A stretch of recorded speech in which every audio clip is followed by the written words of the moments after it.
Saya di sini adalah pakar ilmu goib, Bapak Ibu. Ya, saya pakar ekonomi digital. Saya pembuat kurikulum digital ekonomi yang pertama di Indonesia. Jadi saya ini adalah pakar ilmu ekonomi goib.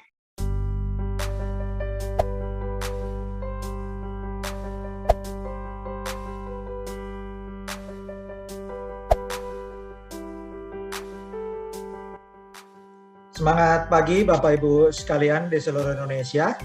Semangat pagi Bapak Ibu di Indonesia bagian Barat, Indonesia bagian Tengah, dan Indonesia bagian Timur. Assalamualaikum warahmatullahi wabarakatuh. Salam sejahtera, Shalom, Om Swastiastu, Namo Buddhaya. Selamat hari Minggu Bapak Ibu sekalian. Apa kabar Bapak Ibu sekalian? Saya doakan semua Bapak Ibu sekeluarga sehat walafiat. Dan selamat berjumpa kembali dengan saya Dr. Putra, founder AHEP Global Indonesia, pada seminar AHEP Global Indonesia sesi hari Minggu tanggal 29 Agustus 2021. Dan karena ini masih bulan kemerdekaan, saya akan ucapkan salam pekik merdeka. Merdeka! Ya, jadi Bapak Ibu, tujuannya seminar hari ini juga untuk memerdekakan rakyat Indonesia, ya, supaya bisa merdeka dari hutang piutang, bisa merdeka dari kredit online, ya, dan juga bisa merdeka dari ketakutan akan masa depan, ya Bapak Ibu ya. Dan kali ini Bapak Ibu, peluang yang kita sajikan ini peluang yang langka, karena kalau di peluang lain Bapak Ibu harus memulai dengan setor modal, tapi di sini Bapak Ibu dimodalin sama perusahaan, ya. Jadi ini peluang yang langka.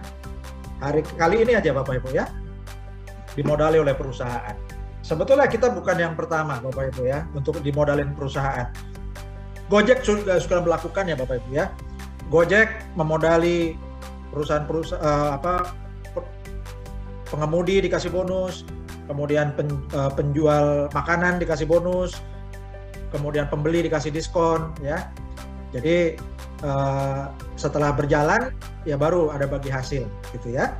Kemudian juga OVO juga melakukan sama ya, penjual dimodalin sama perusahaan istilahnya Bapak Ibu ya. Dan kali ini peluang yang kami sajikan seperti itu tapi kelas dunia. Dan Bapak Ibu tadi yang sudah melihat video-video dari awal ya, Bapak Ibu bisa tadi sudah melihat video tentang 7 operator perusahaan seluler yang sudah tutup Bapak Ibu ya, yang sudah tutup. Jadi kenapa video itu kami putarkan? Bapak Ibu, operator telekomunikasi seluler ya, operator HP itu Bapak Ibu. Mereka tuh apa sih yang dijual Bapak Ibu? Modalnya apa? Kalau perusahaan tambang pakai alat berat, dia nambang ya, tanah digali, dapat hasil tambang dijual. Kalau perusahaan perkebunan ya buka lahan, tanam pohon, ada buah sawit misalnya dijual ya.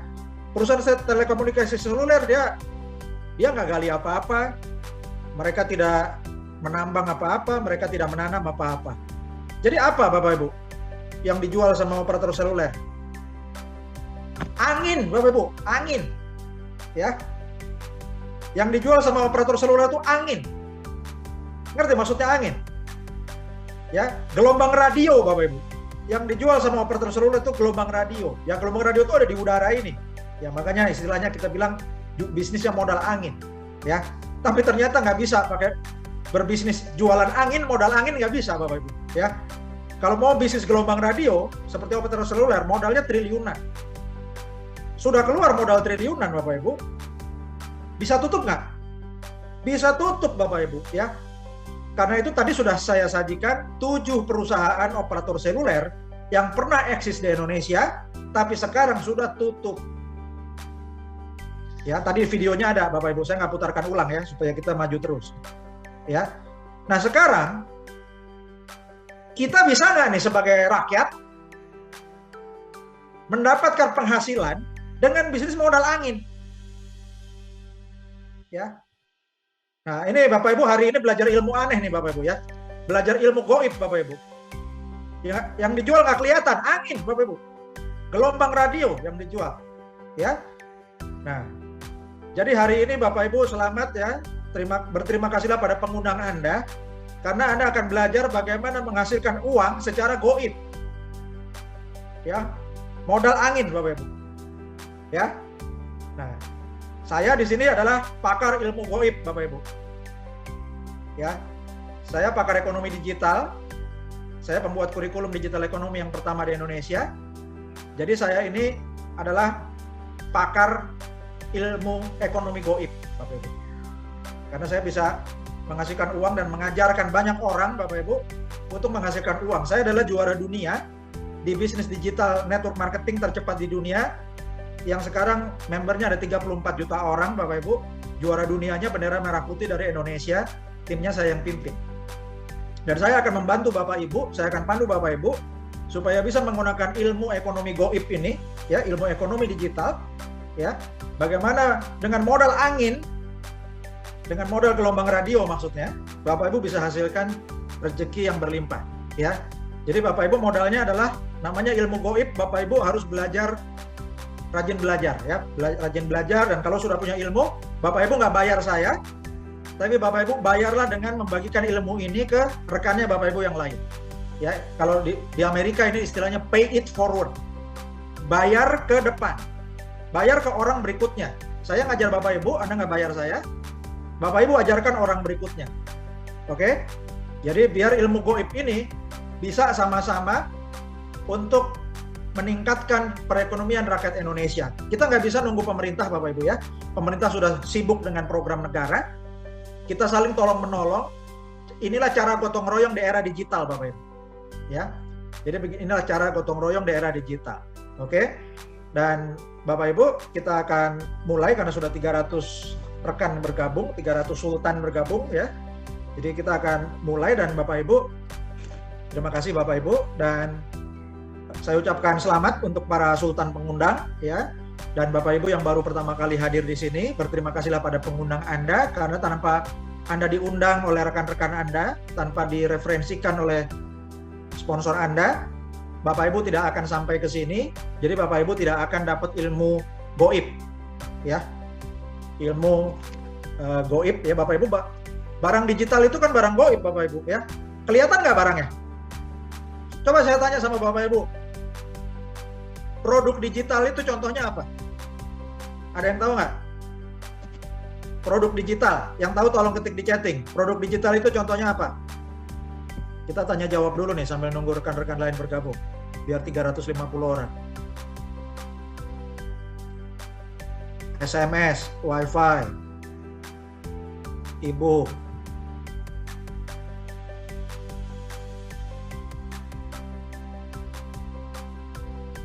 Ada lagi yang tahu produk digital contohnya apa? Pulsa. Terima kasih Bu Trinity. Ya. Pulsa HP ya. Oke, terima kasih. Website. Kuota HP, mining crypto, SMS, email. Ya, banyak yang jawab nih ya. Bapak Ibu chattingnya saya arahkan ke host ya. Jadi Bapak Ibu nggak bisa lihat ya. Oke. Bapak Ibu, cryptocurrency ya Bapak Ibu, banyak nih yang sudah ngerti produk digital. Sekarang saya tanya ya, saya tanya Bapak Ibu, contohnya produk digital misalnya pulsa HP. Pulsa HP warnanya apa? Terima kasih Pak Daniel, token listrik ya. Pulsa HP warnanya apa Bapak Ibu? Telkomsel warnanya merah, itu warna logonya Telkomsel ya Pak Joseph ya. Tidak kelihatan warnanya ya. Ukurannya berapa? Pulsa ukurannya berapa senti kali berapa senti? Pulsa HP ukurannya berapa senti kali berapa senti? Nggak ada ukurannya ya. Nggak ada ukurannya. Oke. Tidak ada bentuknya. Baunya seperti apa? Ya. Nggak kelihatan. Ya betul ya. Jadi Bapak Ibu contoh ya, produk digital itu misalnya pulsa HP, pulsa listrik, nggak ada bentuknya, nggak kelihatan warnanya, nggak ada bobotnya, nggak kelihatan dimensinya, tapi ada fungsinya, ada harganya. Ya itu produk digital Bapak Ibu ya. Nah jadi saya membuat kurikulum digital ekonomi dengan pengajaran sederhana seperti itu Bapak Ibu ya. Dan yang saya ajarkan mulai dari para profesor Bapak Ibu. gitu. Ya, karena profesor yang belajar ilmu-ilmu tahun 50-an, mereka nggak ngerti ilmu digital ekonomi. Harus belajar pakai kurikulum yang saya buat. Ya. Nah, jadi Bapak Ibu itu produk digital. Ya. Nah, sekarang Bapak Ibu produk yang digital contohnya kayak pulsa atau token listrik itu kan nggak kelihatan. Ya. Nggak kelihatan, nggak ada bentuknya, nggak ada warnanya, nggak ada beratnya, tapi ada fungsinya, ada manfaatnya, ada nilainya. Ya, makanya dijual sama operator seluler, mereka untungnya ratusan miliar sampai triliunan. Sekarang, bagaimana dengan produk yang sama-sama nggak kelihatan ini, yang modalnya gelombang radio, yang selama ini dinikmati operator seluler, bisa kita nikmati, Bapak Ibu. Ya, oh izinnya gimana? Nggak usah khawatir, Bapak Ibu, karena kita tidak melanggar izin operator seluler. Tapi idenya adalah, Bapak Ibu, daripada bikin perusahaan operator seluler yang modalnya triliunan, nggak tahu kapan ngumpulin modalnya kemudian tutup, ya. Maka Bapak Ibu, sekarang kita ada peluang untuk membangun jaringan seluler rakyat, ya. Nah, internetnya bukan untuk menghubungkan orang-orang, tapi zaman sekarang internetnya menghubungkan barang dengan barang. Ya, ini teknologi baru namanya Internet of Things. Ya, Bapak Ibu sudah ketahui tadi ya di video pengantar tentang Internet of Things, itu gambarannya seperti itu. Nah, sekarang Bapak Ibu, Internet of Things ini supaya jadi itu perlu jaringan infrastruktur.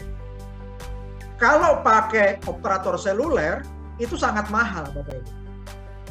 Ya. Kenapa? Contohnya, Bapak Ibu, contohnya adalah misalnya satu gedung untuk Bapak Ibu tahu ya, minggu lalu di salah satu mall di Depok, ya di Depok Jawa Barat, itu ada bunyi seperti ledakan gitu, Bapak Ibu ya. Itu ternyata ada plafon atau lantai yang runtuh. Ada orang yang celaka. Nah, itu bisa dihindari kalau gedung itu dikasih sensor. Sensor retakan tembok, sensor retakan lantai, atau bahkan sensor kebocoran pipa. Nah, Bapak Ibu bayangkan kalau misalnya di satu gedung, misalnya gedung 20 lantai, ya, panjang kali lebarnya sangat besar Bapak Ibu ya, mungkin bisa 20 meter kali 20 meter, kemudian ke atasnya bisa 20 atau 30 lantai. Untuk mengontrol pipa itu sensornya satu lantai mungkin bisa 20 sensor. Dikali 20 lantai, 400 sensor. Kalau pakai HP, pakai operator seluler, berarti mesti sediain 400 HP hanya untuk monitor pipa. Bukan masalah beli HP-nya. Tapi HP ini kan pakai pulsa, misalnya pulsa internetnya 300.000 sebulan. Dikali 400 HP untuk baru sensor pipa, belum sensor yang lain. Mahal apa murah Bapak Ibu? Mahal sekali. Ya, mahal sekali. Jadi nggak mungkin kalau misalnya kita pakai Internet of Things untuk sensor barang-barang untuk monitor gedung, monitor rumah, monitor kota, ya, itu menggunakan menggunakan internet seluler itu nggak mungkin, mahal sekali. Kalau pakai infrastruktur Internet of Things itu harusnya biayanya dihemat 1/10 sampai 1/20-nya. Ibaratnya satu sensor itu langganannya mungkin cuma 10 atau $20 setahun. Nah, sekarang di Indonesia infrastrukturnya ini belum ada. Kenapa operator seluler nggak bikin? Kalau Telkomsel masang modem-modem di rumah-rumah untuk Internet of Things, mereka modalnya triliunan. Kalau Anda disuruh bayar, nggak ada yang mau.